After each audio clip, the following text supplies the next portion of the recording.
Bonjour à tous, je suis ravi de vous accueillir ici en direct du studio Sébastopol pour le deuxième numéro d'Opinion, le magazine politique de Toulouse Info. Et pour ce deuxième numéro, c'est Christine Deveyrac qui est avec nous. Bonjour Christine Deveyrac. Bonjour.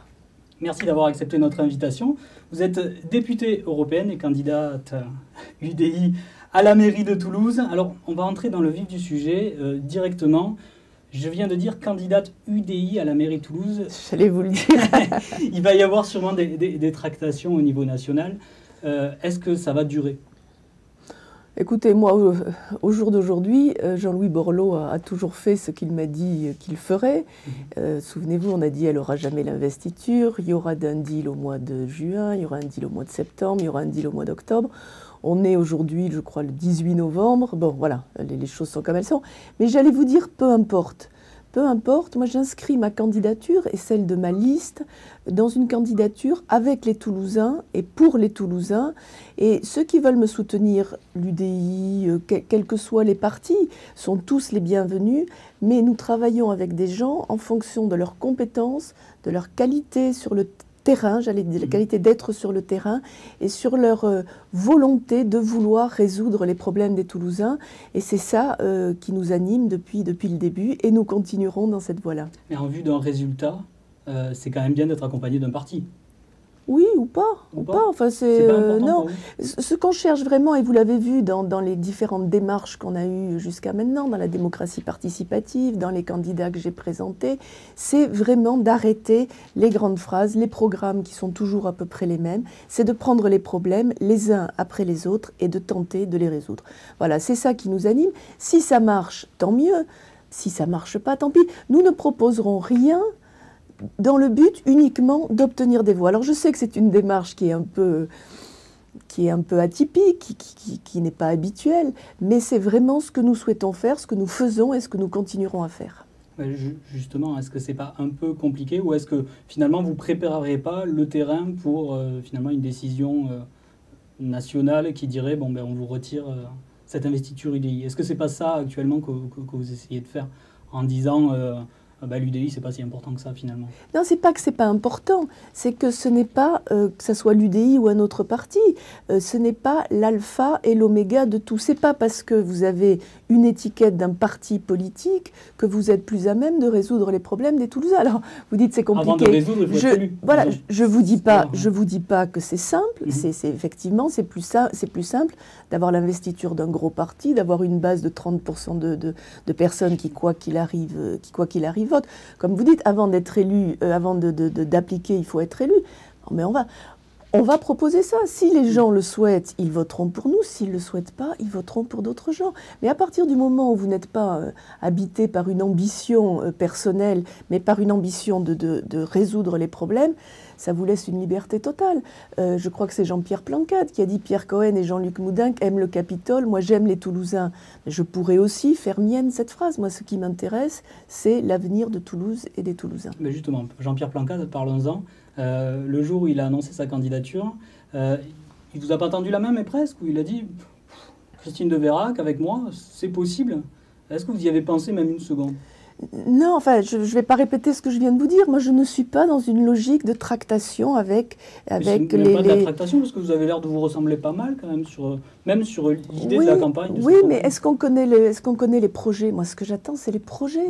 Et ce que je regrette, si vous voulez, à Toulouse, c'est qu'on n'ait pas quelqu'un qui soit capable d'amener Toulouse à la hauteur d'une ville comme Bordeaux, comme Lyon, comme Montpellier. À Toulouse, on vit, on en parlera sûrement tout à l'heure, mais on vit sur ses acquis. Il faut donner de l'ambition à cette ville. Il n'y a pas de raison qu'elle reste toujours à la traîne des autres. Parlons de sondages. Ouais. Pour l'instant, 3 sondages depuis février qui vous créditent du même score finalement. Comment vous les prenez ces sondages ?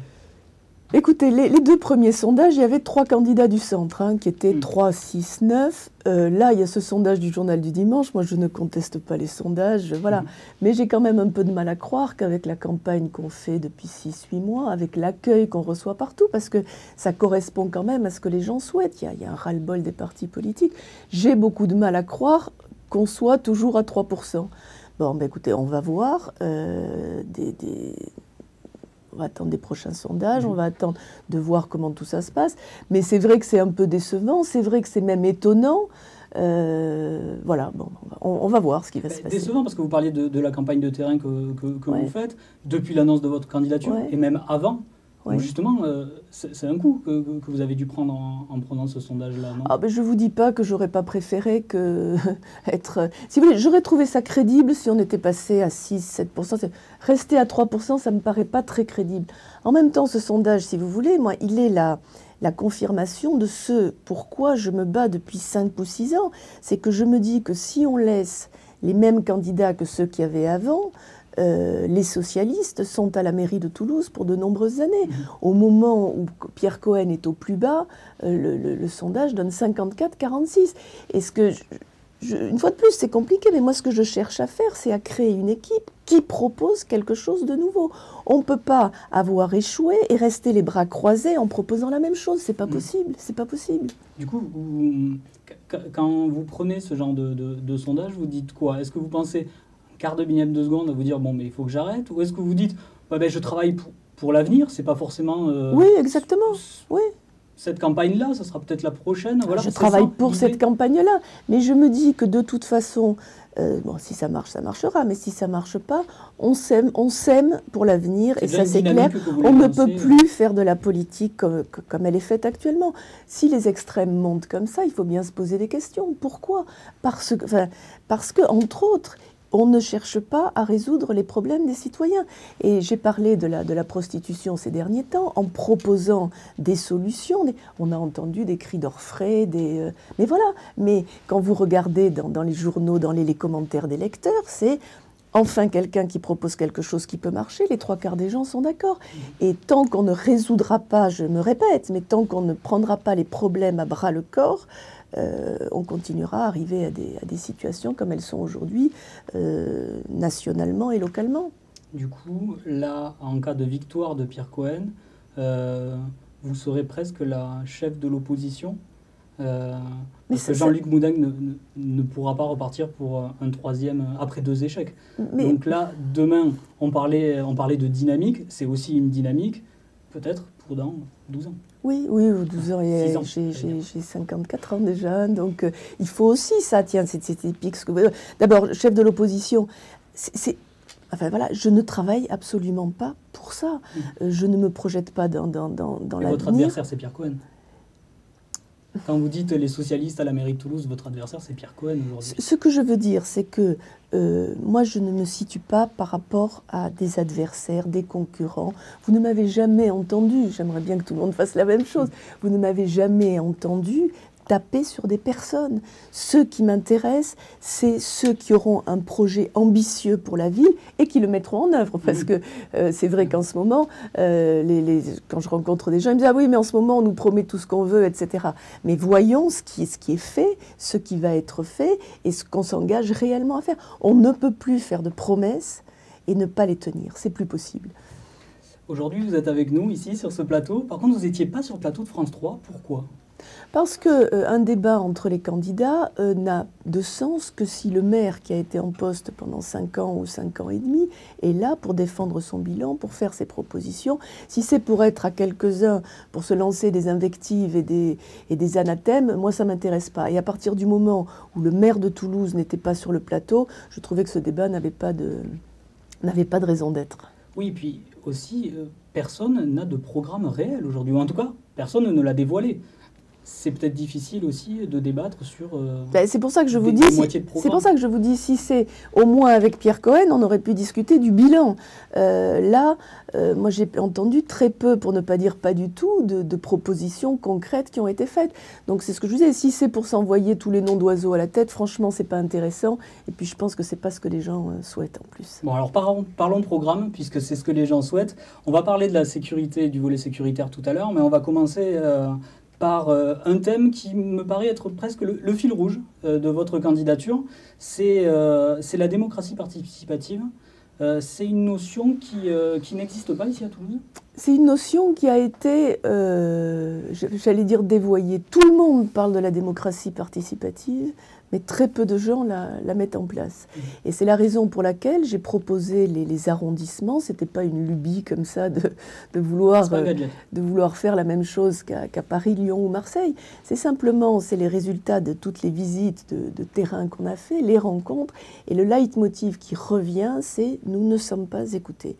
Alors je pense qu'aujourd'hui à Toulouse, nous avons une démocratie consultative, mais pas une démocratie participative. C'est-à-dire qu'il y a des réunions de comités de quartier.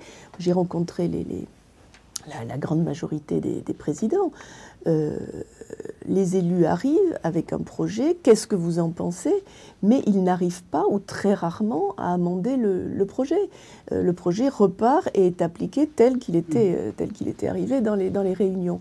Si vous demandez aux différentes personnes qui sont leurs élus de quartier, à part quelques initiés, ceux qui sont toujours dans les réunions de comité, etc., personne ne sait qui est son élu de quartier. Donc le fait d'avoir des maires d'arrondissement, d'abord donnera plus de pouvoir à ces gens-là, et c'est peut-être pour ça que beaucoup de candidats ne souhaitent pas le faire. Mais je pense qu'il faut vraiment avoir un maire et des élus dans les arrondissements. Alors, il n'est pas question d'augmenter le nombre des élus, hein, soyons bien clairs. Mais c'est simplement les localiser et que d'avoir un vrai référent. D'avoir un vrai élu, pas un référent, un vrai élu avec des adjoints qui puissent répondre aux besoins de la population. On le voit bien à Marseille, là on l'a vu au moment des primaires socialistes, les maires de quartier sont bien identifiés. Aujourd'hui, allez dans les 6 quartiers de Toulouse et demandez à des gens que vous rencontrez chez le boucher, chez le boulanger, qui connaît son élu de quartier. Personne. Vous parlez souvent de faire de la politique autrement. Exactement, ça veut dire quoi? Parce que c'est un terme qu'on entend un peu dans le parti.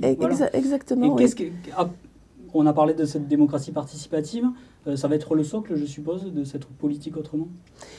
Ça va être le socle. Et puis, si vous voulez, c'est un état d'esprit. C'est ce que je vous disais un petit peu au début. Prendre chaque problème, les uns après les autres, et proposer des solutions et les mettre en application. J'étais l'autre jour dans un quartier que je ne citerai pas parce que je ne voudrais pas qu'on le reconnaisse, mais je parlais avec une dame qui me parlait d'un ancien élu. Et elle me dit, est-ce que vous savez comment on l'appelle?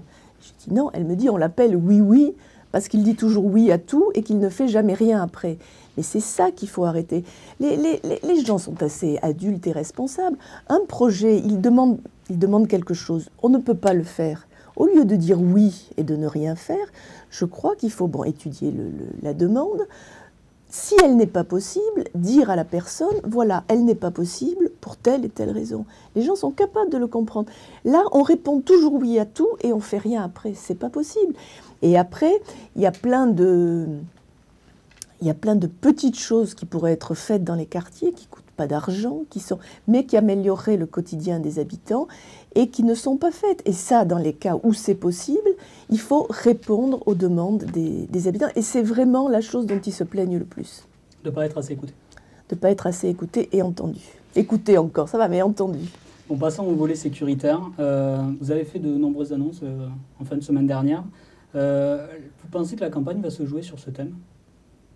Comme le transport en 2008, un peu. Si vous voulez, moi, la sécurité, pour moi, n'est pas une vision pour l'avenir de la ville ou un but. La sécurité, c'est on ne doit pas faire de la sécurité j'allais dire le phare du projet. La sécurité, ça doit être le support du projet. La sécurité, c'est un sujet qui est transversal. Il est dans la culture, il est dans les écoles, il est dans les codes. Enfin, il touche tous les sujets. Et la sécurité doit être un moyen, mais ne doit pas être un but en soi. Il y a quelques semaines, François Briançon, qui est déjà le directeur de campagne de Pierre Cohen, disait sur Toulouse Info que la sécurité, c'était une coproduction entre l'État et la municipalité. Qu'est-ce que peut faire aujourd'hui le maire de Toulouse? Quels sont les outils qu'il a en main? Il a déjà la police municipale, qui est un énorme outil. Et sous-exploité? j'aime pas ce mot de sous-exploiter, mais je pense que, si vous voulez, Pas qu'il assez faut, développé. il faut revaloriser. Ouais. Revaloriser cette police municipale. Et pourquoi, enfin, essayons là aussi d'avoir des idées un peu originales. Pourquoi donnerait-on les mêmes fonctions à tous les policiers municipaux? Moi, j'imagine assez bien une police municipale qui soit une police municipale de proximité, avec une relation, j'allais dire, positive avec les gens, de contact, et une police municipale, une autre partie, alors tout ça sur la base du volontariat, une autre partie de la police municipale qui soit, on pourrait appeler ça une police municipale d'élite, ou on peut lui trouver un autre nom, c'est pas le problème du nom, c'est plus de la fonction, et qui soit beaucoup plus en liaison avec la police nationale, qui est, pourquoi pas, des horaires aménagés parce qu'elle ferait des temps plus courts, parce que plus efficients, parce qu'elle aurait des entraînements sportifs par rapport aux interventions qu'elle fait. Enfin, je crois qu'il faut, je ne vous dis pas que ça, une fois de plus, la sécurité, ce n'est pas un sujet dont il faut faire un enjeu politicien, parce que c'est compliqué, c'est de plus en plus compliqué et difficile. Mais il faut travailler dans ce sens-là et revaloriser et remotiver la police municipale. Et du coup, il faut plus d'agents municipaux. Et bien sûr, il faudra plus d'agents municipaux. Qui sortent la nuit, qui soient armés. Quand vous comparez avec d'autres villes, on est une des villes où il y a le moins d'agents municipaux.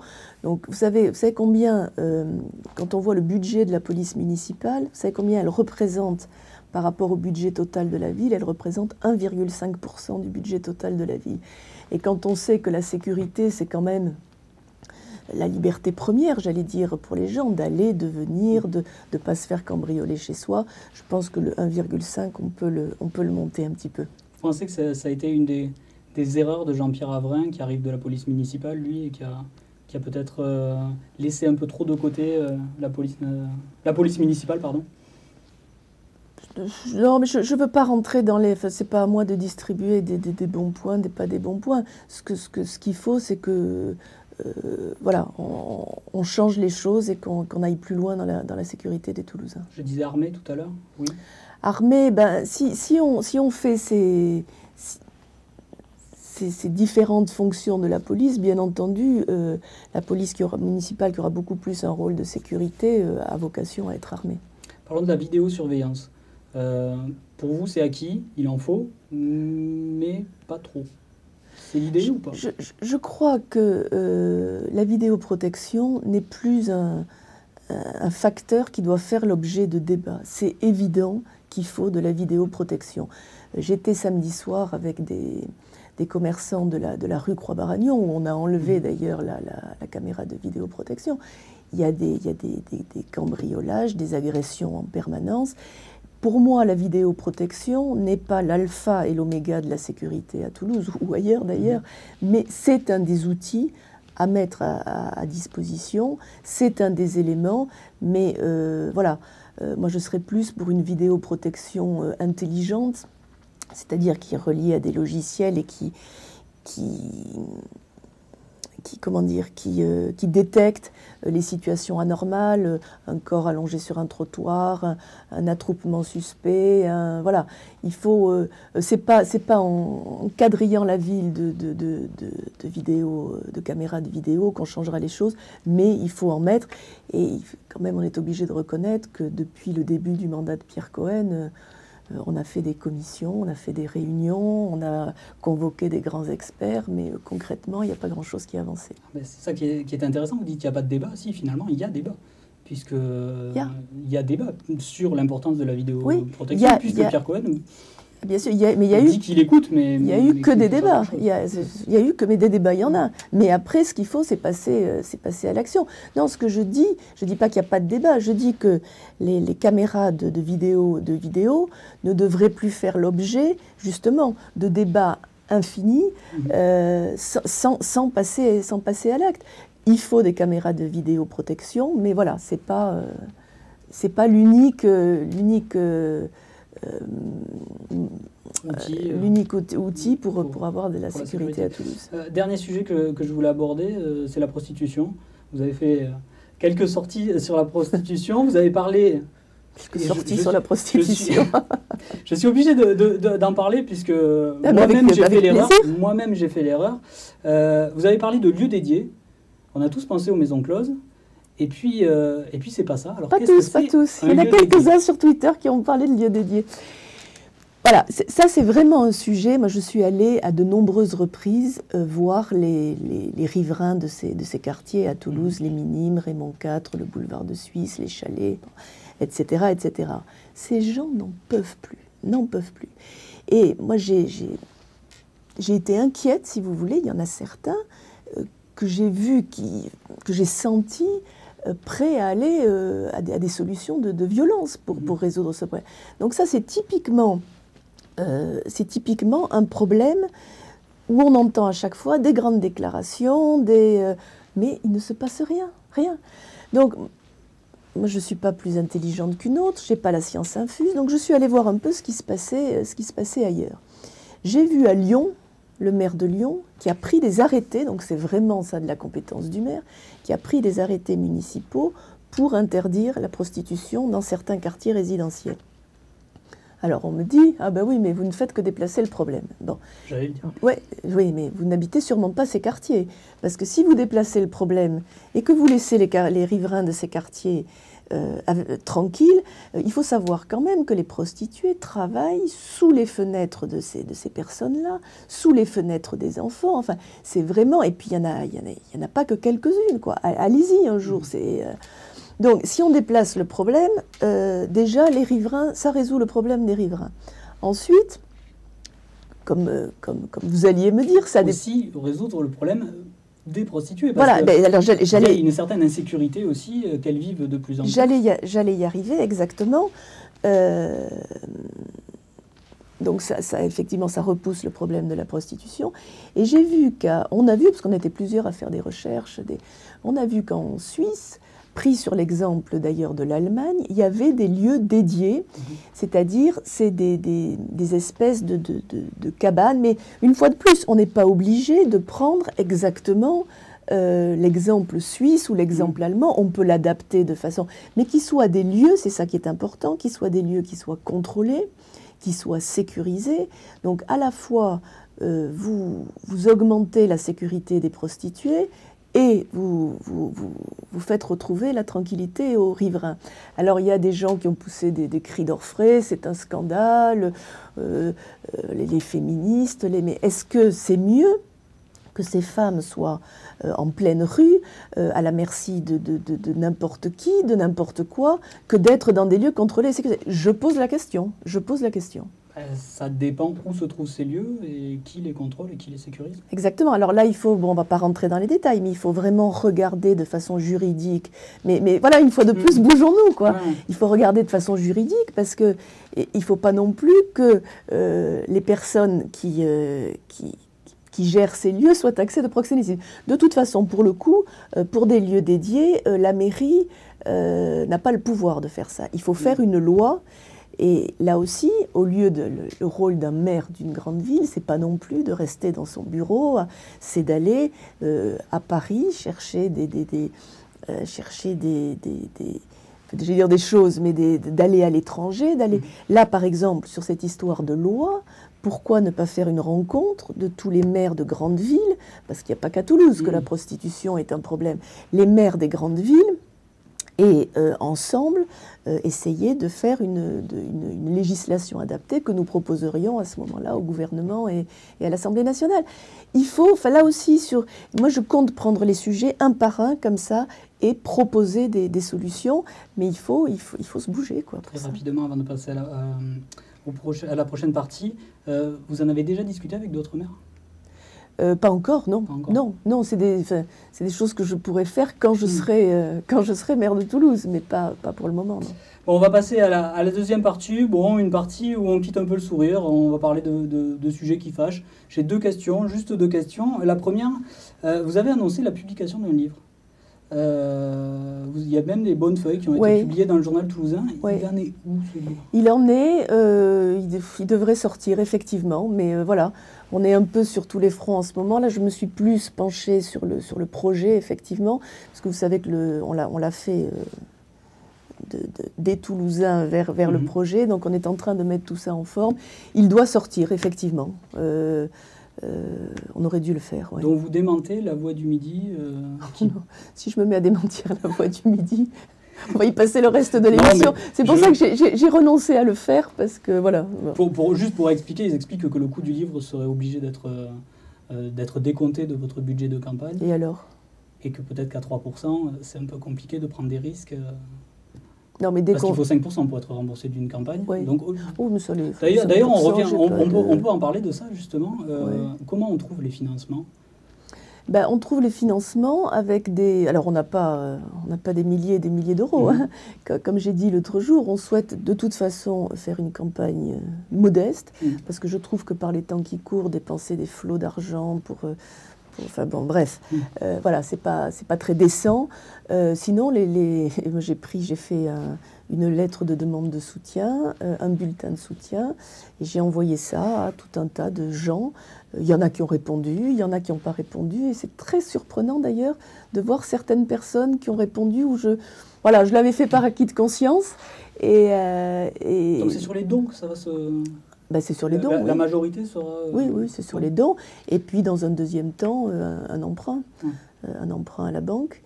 Et donc, il y a eu des dons, comme ça, je parlais de dons qui m'avaient étonné, de gens où j'aurais jamais pensé qu'ils pouvaient... Voilà, j'ai garanti, bon, c'est sûr, la confidentialité. Et en même temps, j'ai eu plein de dons de 10 euros, 20 euros, de gens qui gagnent le SMIC ou moins. Et ça m'a vraiment, vraiment beaucoup touchée. Ma deuxième question, on connaît, plus ou moins, les relations tendues que vous avez avec Jean-Luc Moudenc. Est-ce que c'est une des raisons pour lesquelles, ici, à Toulouse, l'UMP et l'UDI n'arrivent pas à s'entendre, alors que finalement, dans la région, même dans le département, bon, je n'ai pas regardé toutes les communes, mais ils s'entendent quasiment partout. Mais les relations, enfin, vous parlez de relations tendues avec Jean-Luc Moudenc, c'est à lui qu'il faut poser la question. Mais oui, enfin, vous avez vu... J'aimerais bien que ça soit dans les deux sens, dans la presse. La seule chose que je dis, alors qu'il prend peut-être pour une offense, la seule chose que je dis, c'est que je pense que pour battre Pierre Cohen, il aurait fallu quelqu'un d'autre que celui qui avait perdu la mairie en 2008. C'est pas contre Jean-Luc Moudenc. J'ai lu plutôt, je ne sais pas si vous avez vu l'autre jour, dans Le Point, Jean-Christophe Lagarde, qui dit... Jean-Christophe Lagarde, qui est proche de Jean-Luc Moudenc, qui dit « On n'a jamais vu un maire de grande ville battu et qui a réussi à regagner son siège. » Voilà, c'est tout simplement ça. Et moi, ce que je voudrais à Toulouse, c'est, je le répète une fois de plus, je voudrais un Alain Juppé ou un Gérard Collomb à Toulouse qui puisse booster cette ville. Alors, vous allez me dire, vous allez me dire, je ne suis pas Alain Juppé ou Gérard Collomb, j'en ai tout à fait conscience, mais c'est pour ça que j'essaie de créer une équipe qui puisse booster Toulouse comme ça. Le parachutage, bon, maintenant c'est trop tard, on est au mois de novembre, mais simplement, voilà, je trouve dommage que Toulouse n'ait pas la chance d'avoir quelqu'un de cette carrure-là. Un Dominique Baudis. Oui, voilà. Oui, tout à fait. On va passer au troisième volet de cette émission, l'actualité. Je vais vous faire commenter l'actualité. Mardi dernier, il y a plus de 500 cavaliers à pied ou à cheval qui ont défilé de l'hippodrome de la Sépierre jusqu'au centre-ville contre la hausse de la TVA pour les centres équestres. C'est une hausse qui est conformément aux préconisations européennes. Elle va passer de 7 à 20%. Qu'est-ce que vous en pensez? Est-ce qu'il faut reculer? Ils disent, juste avant de vous laisser répondre, 300 à 400 emplois dans la région. Oui, parce que on a... D'abord, nous, ce que j'en pense, je trouve que c'est scandaleux. Il faut qu'on se batte absolument pour ça. Vous qui êtes un adepte je vous vois sur Twitter, j'ai vu des tweets en disant « Ah, les cavaliers, c'est un sport de riches ». C'est pas du tout. Je ne veux pas vous dire de bêtises, mais je crois bien que c'est le 3e sport après le football et le rugby. C'est une énorme partie de notre économie. Nous y avons travaillé dessus il y a 15 jours, je crois, avec le contre-gouvernement de l'UDI. Nous allons nous battre. Moi, je suis moi-même intervenue par une question à la Commission européenne qui a pas encore répondu et qui fait de temps en temps des réponses un peu voilà. Mais c'est vraiment quelque chose sur laquelle on ne peut pas faire passer. On va tuer un nombre d'emplois incalculable et il faut se battre pour faire annuler cette mesure. Alors c'est une manifestation de plus. Est-ce que vous le sentez, le climat de défiance oui. qu'on essaye de nous faire passer? Oui. Sur le terrain, vous le sentez? Je le sens. Et quand je vous parlais tout à l'heure j'ai failli vous le dire, mais quand j'allais voir les habitants sur la prostitution, je les sentais. C'est pas récent. Je le sens depuis 1 an, ça. Donc j'imagine dans quel état c'est 1 an après. Je ne sais pas si vous avez vu. Tout à l'heure, là, en venant, j'ai vu une alerte en disant qu'il y avait un homme qui avait tiré un coup de feu au siège de Libération. On a l'impression que tout est... Enfin, que plus personne ne se retient de faire des actes illicites et je trouve que c'est assez inquiétant. En même temps, on est dans un pays où on ne sait pas très bien où on va, on vous taxe en permanence, vous ne savez pas pourquoi. Moi, je suis persuadée que les gens sont prêts à payer plus d'impôts, mais il leur faut une ligne claire et savoir où ils vont. Plus personne ne se retient à faire de choses illicites. Plus personne ne retient sa langue non plus sur des propos racistes. Voilà, je dis des propos, oui, mais le racisme est illicite aussi. Hein, donc on a l'impression qu'il y a... le discours d'un Toulousain qui était intervenu lors de votre conférence de presse la dernière, vous vous en souvenez sûrement, il a été victime de plusieurs fois d'agressions. Et il emploie l'expression « ces gens-là », voilà, ces gens-là. C'était le même type de personne, voilà. C'est ce qu'il disait. Ça, c'est un discours aussi que vous entendez sur le terrain tous les jours voilà. Oui, qu'on entend énormément. Et ça vous fait peur? Énormément. Oui, c'est inquiétant. C'est inquiétant. Mais je ne veux pas tourner en boucle, mais une fois de plus, si on repropose les mêmes choses, les mêmes... ça laisse le lit à tous les extrémismes et à tous les... Mais ce qu'on est en train de dire là n'a pas quand même de rapport avec juste le sujet précédent. Oh non, on avance. On avance. Moi, je suis très inquiète de voir que tout est là. Vous dites la parole, les actes, on a l'impression qu'il n'y a plus de pas de garde-fou, mais on ne se retient plus, quoi. Les gens ne se retiennent plus. Là, j'entendais quelqu'un hier qui me disait, il était place Esquirol. Il y a une voiture à pied, une voiture qui rentre dans le parking, qu'il a accrochée. Il est sorti, c'était une dame, c'est une commerçante d'ailleurs, une dame qui lui a flanqué 3 coups de poing. Bon, il est allé... Enfin, on aurait imaginé... C'était l'exception il y a quelque temps. Là, on arrive en voiture, on bouscule, c'est quand même hallucinant. Et c'est inquiétant, Qu'est-ce que vous pouvez faire, vous, à votre niveau, sans aller piocher sur les extrêmes, pour que les électeurs ne soient pas tentés par l'extrême droite? Parce que justement, on arrive là, quoi. Le racisme, etc. Le plus dur, c'est d'arriver à, j'allais dire, à leur faire croire, c'est pas ça, mais à les persuader que les solutions que vous proposez, vous les appliquerez. Moi, je pense que s'ils étaient convaincus qu'on mettra en application ce qu'on propose, il y aurait beaucoup moins de gens qui iraient vers les extrêmes. Si les extrêmes sont aussi hauts en ce moment, c'est parce que c'est des gens aussi qui ne sont jamais arrivés au pouvoir et qui du coup peuvent tenir un langage décomplexé. Oui. On change complètement de sujet. Jeudi dernier, il y avait Michel Simès à Toulouse pour parler des addictions. Et dans le même temps, il y a une étude qui démontre qu'il y a une forte augmentation de l'ivresse, des addictions à l'ivresse dans la région toulousaine. Qu'est-ce que doit faire ou qu'est-ce que peut faire le maire de la ville là-dessus? Très difficile, très difficile. On ne peut pas répondre en quelques phrases. L'ivresse, elle est quand même...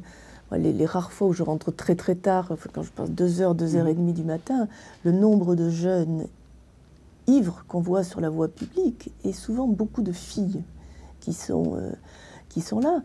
C'est aussi, je pense, une perte des valeurs, une perte des repères. Je vous parle de l'ivresse des jeunes là pour le moment, mais donc c'est parce qu'on est une ville étudiante. Oui. Ces jeunes, qu'est-ce qu'on leur propose? Ils font des études, 4 ans, 5 ans, ils ne trouvent pas de boulot à la sortie. Moi, j'en reçois tous les jours dans ma permanence. On dit, et je pense qu'il faut vraiment développer l'alternance, l'apprentissage, mais aujourd'hui, j'en vois qui ont fait leurs études en alternance et qui ne trouvent pas de boulot au bout.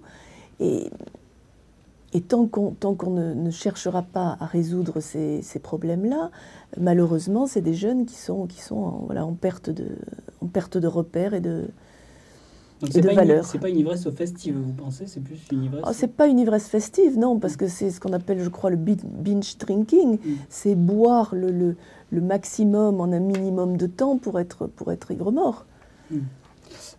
Aujourd'hui, vous avez dû entendre parler, il y a un maire de la nuit. Oui. Est-ce que c'est quelqu'un avec qui le maire pourrait essayer de discuter sur ces sujets-là? Non, c'est pas pourrait essayer de discuter, c'est doit essayer de discuter.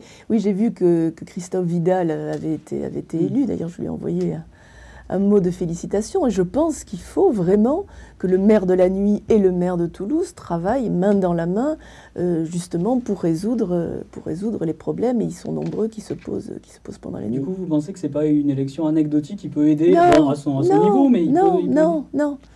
C'est pas juste drôle. Non, j'espère bien qu'il ne prend pas son rôle comme ça. Je ne l'ai pas rencontré encore, mais j'ai prévu de le faire.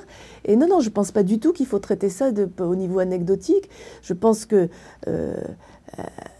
et qu'en plus, il faut... Enfin, d'ailleurs, j'allais dire entre guillemets, c'est un adulte, mais le responsabiliser et travailler sur tous ces problèmes-là avec lui.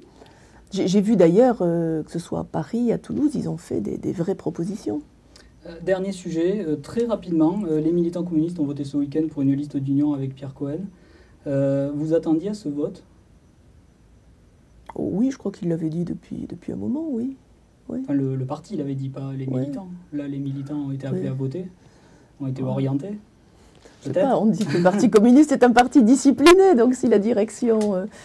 c'était quelque chose, ça n'a pas été une surprise, non, c'était quelque chose qui était annoncé depuis longtemps. Vous comprenez ça? Oh, écoutez, c'est leur problème, hein, ça. Franchement, je ne vais pas m'immiscer dans les histoires entre le PC et le PS. Je vous remercie beaucoup d'être venu. Merci à vous. Je vous remercie. On se retrouve dans 15 jours pour un nouveau numéro d'Opinion. En attendant, vous pouvez retrouver cette émission sur le site internet www.toulouseinfo.fr. À dans 15 jours. Au revoir.